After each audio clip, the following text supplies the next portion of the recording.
He aquí el sembrador salió a sembrar, dice la palabra de Dios en Mateo 13. Y parte cayó en buena tierra y dio fruto, cual a 100, cual a 60 y cual a 30 por uno. En el aire, su emisora amiga.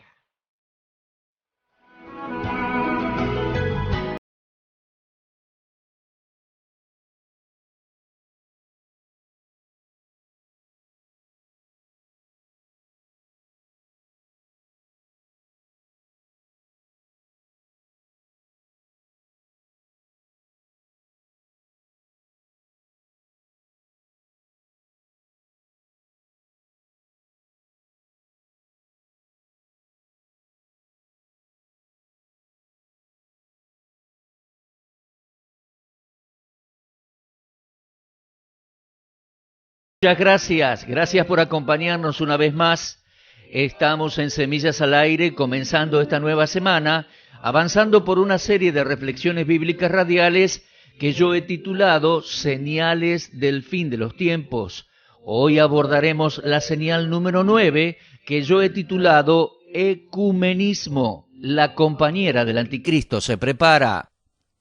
Así es, mis amigos, el fin de los tiempos se acerca, la tribulación, la gran tribulación, el día del Señor y el posterior regreso del Señor Jesucristo para reinar allí en Jerusalén. Sí, mi amigo, esta señal número 9 realmente es conmovedora, porque así como Cristo tiene su propia esposa, figurativamente es su propia iglesia, el anticristo también tendrá su compañera, que le acompañará en su gestión pública durante la tribulación. Realmente quedamos conmovidos y asombrados por el contenido de la palabra profética bíblica al respecto. Mi amigo, usted puede leer al respecto Apocalipsis 17 y 18.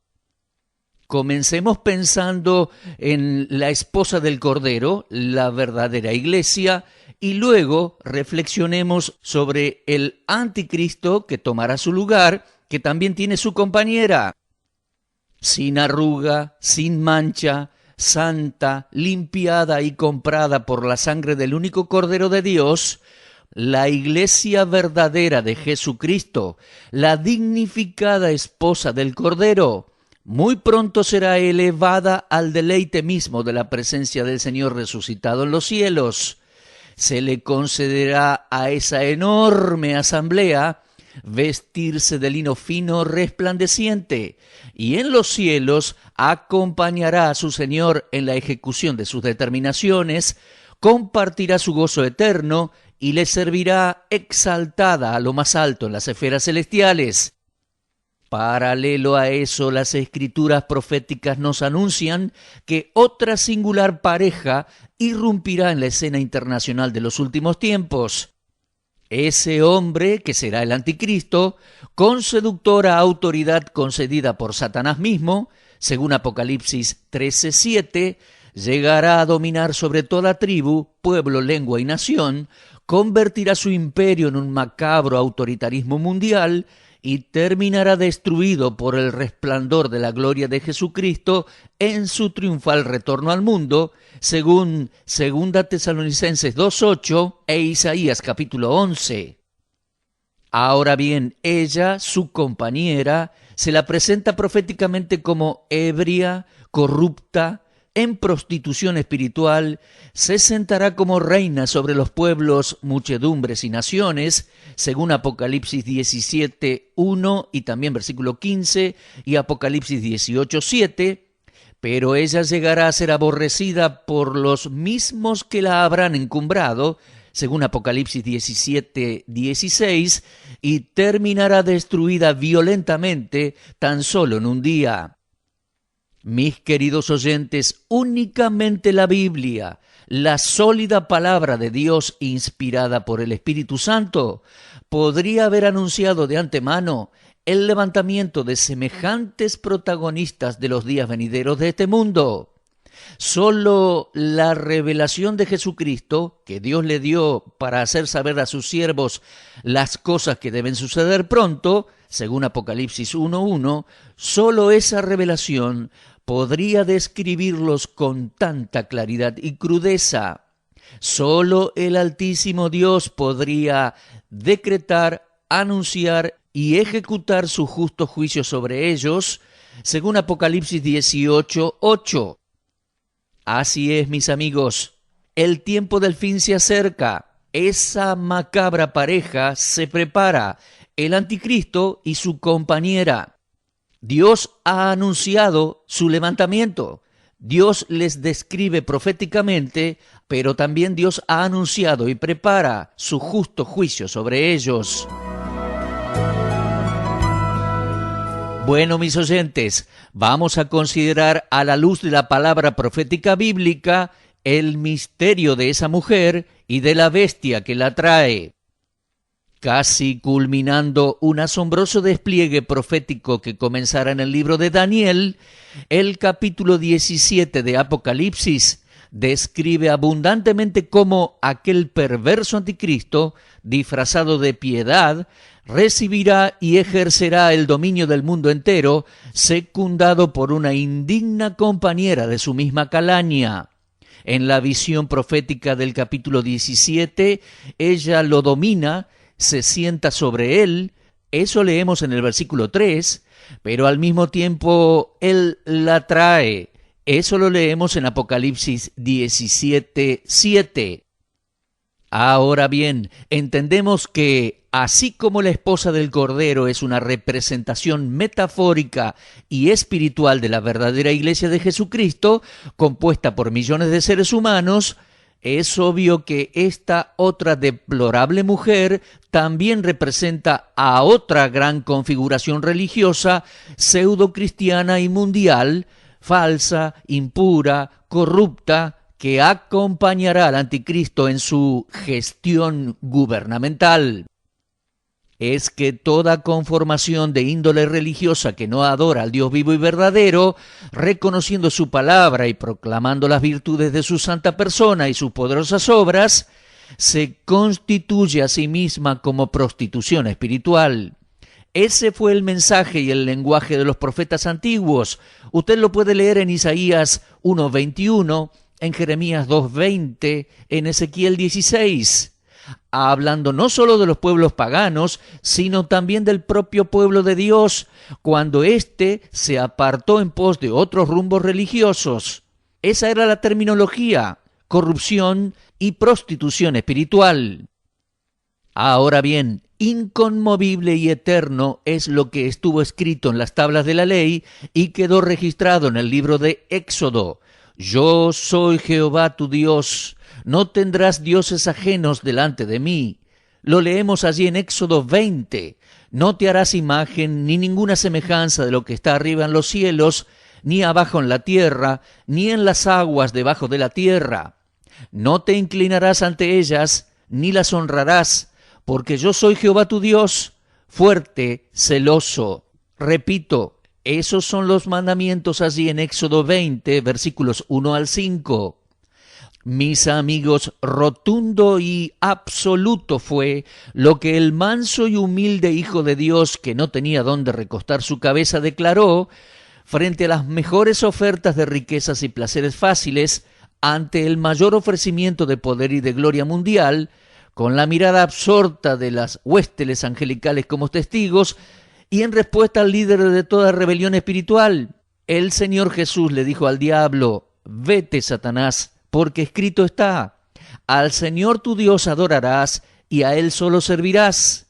Eso lo podemos leer en Mateo 4, versículos 8 al 11, y las palabras del Señor hacen referencia a Deuteronomio 6, versículo 13.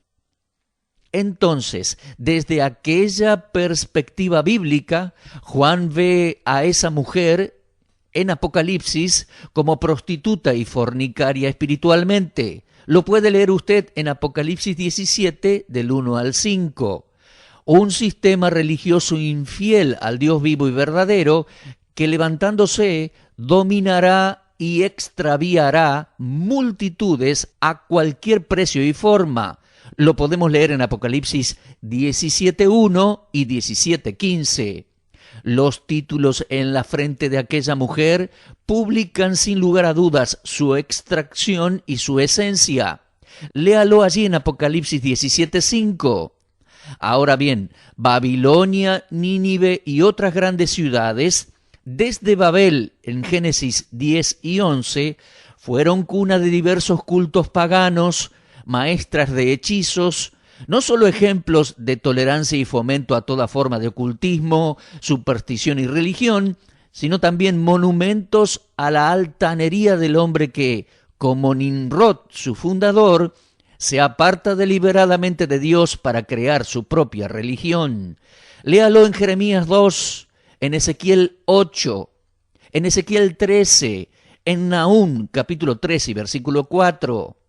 Aquella mujer, según la descripción bíblica de Apocalipsis 17:4, se vestirá de púrpura y escarlata, colores de ostentación, seducción, lujos y lujuria. Además, según vemos ahí en Apocalipsis 17, esa mujer se adorna de joyas y riquezas impresionantes de sospechosa procedencia. En el versículo 6 del capítulo 17 se la ve ebria, pero de sangre. Tantos crímenes de mártires de Jesús han entenebrecido su sensatez, han emborrachado su sobriedad, han mareado su cabeza de autoritarismo religioso. Alardea e invita de su copa, mientras el Espíritu Santo de Dios descubre y publica que el cáliz de oro que lleva en su mano está lleno de abominaciones y de la inmundicia de su fornicación. Fornicación espiritual, por supuesto. Usted lo puede leer allí, Apocalipsis 17, versículos 3 y 4. Es un gran sistema religioso que dominará sobre muchedumbres a nivel internacional, pero es también, según el texto allí en Apocalipsis 17, 9 y 17, 18, es también una gran ciudad, como lo fueron aquellas grandes ciudades que mencionábamos recién, Babilonia, Nínive. Es una gran ciudad que reina, que imprime su rótulo sobre el mundo religioso y que se ha sentado, según leemos allí, sobre 7 colinas. En síntesis, mis amigos, no hay dudas de que la visión de Juan en el Apocalipsis tiene sus raíces en Babel y Babilonia, y que la descripción de la mujer y su despliegue tienen sus comienzos allá en los días en que Juan recibe y escribe el Apocalipsis, allá en el año 96, hace poco más de 19 siglos. Ella avanza por los siglos prostituyéndose con los gobernantes de este mundo, enriqueciéndose, asesinando santos y siervos de Dios, se centraliza en una ciudad ubicada sobre 7 colinas, llega a ejercer un dominio religioso mundial y, pasando por nuestro presente, apunta, en la proyección profética bíblica, apunta hacia su fin a un futuro cercano durante la tribulación. Su apogeo, sentándose como reina sobre las multitudes, será en el tiempo cuando aquellos 10 poderosos reyes del mundo le entreguen el poder a su compañero, el anticristo. Pero dice allí Apocalipsis 17, versículos 12 al 16, que esos 10 señores se hartarán de ella, la aborrecerán y la destruirán en un día. Y finalmente ellos pelearán contra el Cordero en su regreso al mundo, y el Cordero los vencerá. Lo podemos leer allí en Apocalipsis 17, 12 al 16 y Apocalipsis 18, 8. Mis amigos, si el fin de los tiempos se acerca, esa ostentosa dama anunciada por el Apocalipsis no podría hoy pasar desapercibida a nivel mundial. En el día de hoy ya se tendría que estar aprestando para su mejor momento, para su mayor protagonismo, ¿no le parece? Ahora bien, mis amigos, cuando Juan vio la visión profética de esta mujer y escribió el Apocalipsis, quedó realmente asombrado, con gran asombro. Ahora bien, observando la historia y la proyección profética de esta profecía, el asombro es nuestro. Así que hagamos un poquito de historia y de enfoque hacia el presente y hacia el futuro de esta profecía bíblica.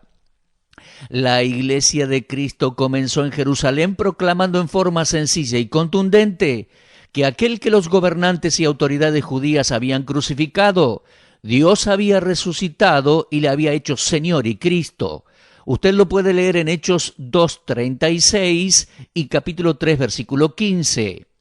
Anunciando perdón de pecados y vida eterna en su nombre, aquellos hombres se extendieron por todo lugar y fueron llamados cristianos por primera vez tempranamente en Antioquía. Lo leemos en Hechos 12:26. Ahora bien, mis amigos, tan sencillo como rotular a los cristianos, tan fácil como poner un sobrenombre sobre una persona cuando la suma de las características identifican a esa persona, tan fácil así, el cumplimiento de la profecía es tan grandioso y claro que no queda la menor duda al interpretarla. Más bien quedamos asombrados no solo de cómo Dios puede predecir y describir las cosas antes que sucedan, sino también de la exacta manifestación histórica y presente de aquella otra corrupta mujer apocalíptica. Mis amigos, la Iglesia Católica Apostólica Romana ya no puede llamarse cristiana en el puro sentido de esa palabra. Es católica, es decir, universal, de alcance global. Es apostólica no porque crea y enseñe las doctrinas de los apóstoles, sino porque dice tener en su sumo pontífice al sucesor del apóstol Pedro. Y es romana, porque en Roma estableció su centro y su cetro. Allí, sobre las 7 colinas, se sentó para dominar aquel imperio romano y, en los últimos días, dominar el mundo globalizado. Ella no solo ostenta ser la única iglesia verdadera, sino también la madre de todas las demás, que a su juicio están descarriadas. Y el Vaticano ostenta ser la cabeza mundial en doctrinas, decisiones y dogmas de todo su sistema religioso. El catolicismo ha cambiado la fe sencilla, basada en hechos históricos y personas reales, fe que tenían aquellos primeros cristianos, y los actuales también, ha cambiado por un ritualismo y autoritarismo religioso que es producto de una mezcla de misterios babilónicos, judaísmo del Antiguo Testamento y aspectos del romanismo, disfrazados todo con atuendos de cristianismo. Sí, mis amigos, el antiguo culto babilónico de la Madre y del Hijo fue plasmado en María y Jesús. Los múltiples dioses romanos fueron suplantados por los diversos santos con todas sus estatuas e imágenes. Las fórmulas de palabras fueron reemplazados por rezos repetidos y rosarios, y los antiguos sacerdotes, tanto paganos como judíos, han sido fusionados en la figura del sacerdocio católico que, con sus ropajes especiales, renueva, según ellos, un sacrificio sobre el altar en cada celebración de la misa. Mis amigos, la Iglesia romana no solo ha cristianizado antiguas supersticiones y hechicerías, usando ahora elementos bendecidos como agua, imágenes, cruces y estatuas, las cuales se pueden comprar en sus templos o negocios circundantes, sino que además ha reemplazado los antiguos misterios mágicos por sacramentos supuestamente sobrenaturales. El bautismo por inmersión en agua, en otros tiempos sencillo testimonio público de fe en la persona y la obra consumada de Cristo, ellos lo han mudado a un poderoso acto místico en el que la persona a la que se le suministra dicho misterio, el bautismo, y generalmente un bebé, es hecha en ese instante, según ellos, una nueva criatura y un hijo de Dios. Además, la confirmación, otro sacramento, según ellos es el acto solemne en que el obispo católico, entiendo que usurpando el lugar del único señor que tiene la potestad de hacerlo, el obispo ejerce su presunta autoridad de dar el Espíritu Santo. Pero sin dudas, y ahora nos referimos a otro sacramento, la comunión y la transustanciación son los más osados de sus ritos fabulosos. asumir que un sacerdote tiene la potestad para convertir la hostia y el vino en cuerpo, sangre, alma y divinidad de Jesucristo, no solo es un inconcebible reclamo, sino además un alarde de una inaudita capacidad ultraterrenal para hacer una innecesaria provisión. Grave es esto, mis amigos, despreciar el sacrificio en la cruz del único Cordero de Dios, sacrificado por nuestros pecados una vez y para siempre, para sustituirlo por un trocito de pan supuestamente transformado. No solo es un abominable reemplazo, sino también un trágico fraude para cualquiera que busca sinceramente el perdón de sus pecados.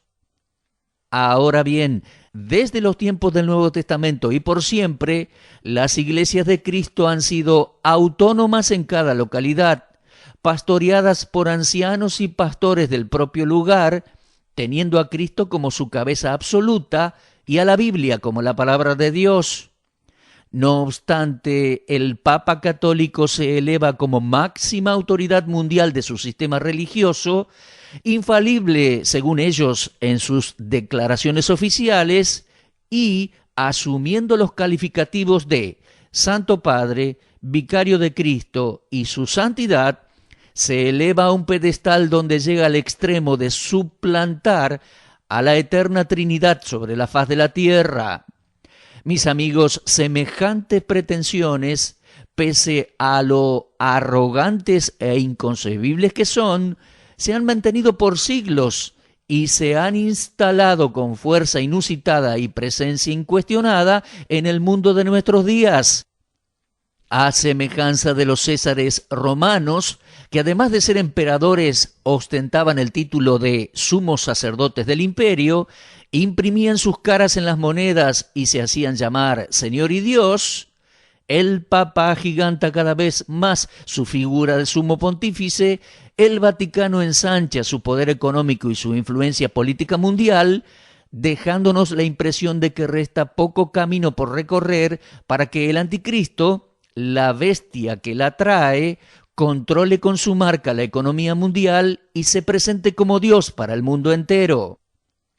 A todo esto, alfombras, tapices, sotanas, capas, fajas, gorros, en variedades de púrpuras, escarlatas y rojos aterciopelados, visten a estos religiosos a sus altares, sus basílicas y sus sedes, tal como la profecía bíblica lo describía de antemano.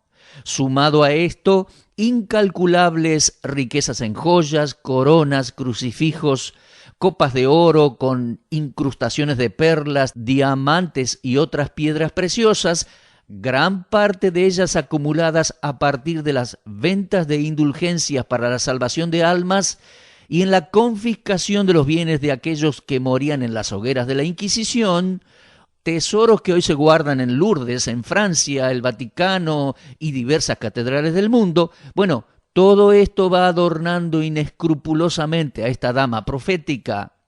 Tales atuendos y semejante ornamentación jamás fue exhibida, excepto por esta señora. Abundante número de historiadores nos relatan el accionar de decenas de papas perversos y asesinos, responsables de millones de crímenes atroces contra aquellos que no se sometían a las doctrinas de la Santa Iglesia. Los cristianos fueron quemados de a miles en hogueras públicas, y por toda Europa y aún Latinoamérica, como en Lima y Bogotá, hay museos que atestiguan de las horrendas torturas, los deplorables encarcelamientos y las masacres increíbles que impunemente el catolicismo romano llevó a cabo. En forma espeluznante y aterradora, libros y libros describen ampliamente lo que la profecía anticipaba en términos tan sencillos al decir: vi a la mujer ebria de la sangre de los santos y de la sangre de los mártires de Jesús.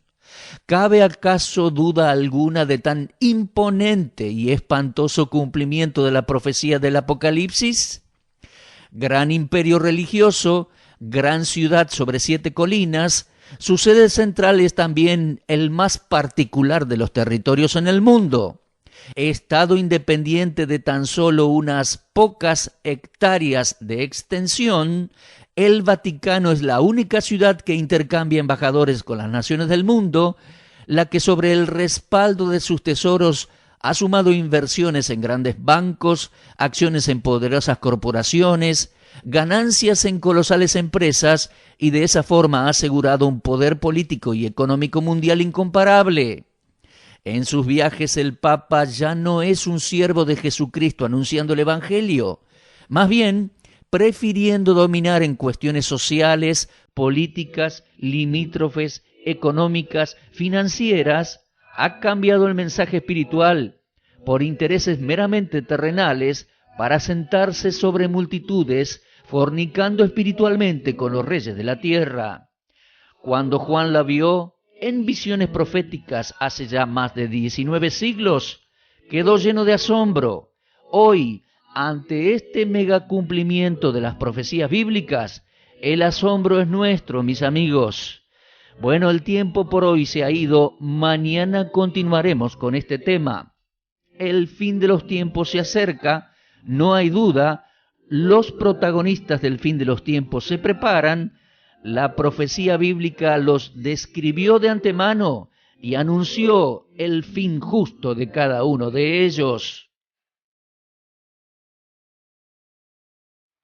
Si usted quiere comunicarse con nosotros, escríbanos a semillasalaire@misionweb.net.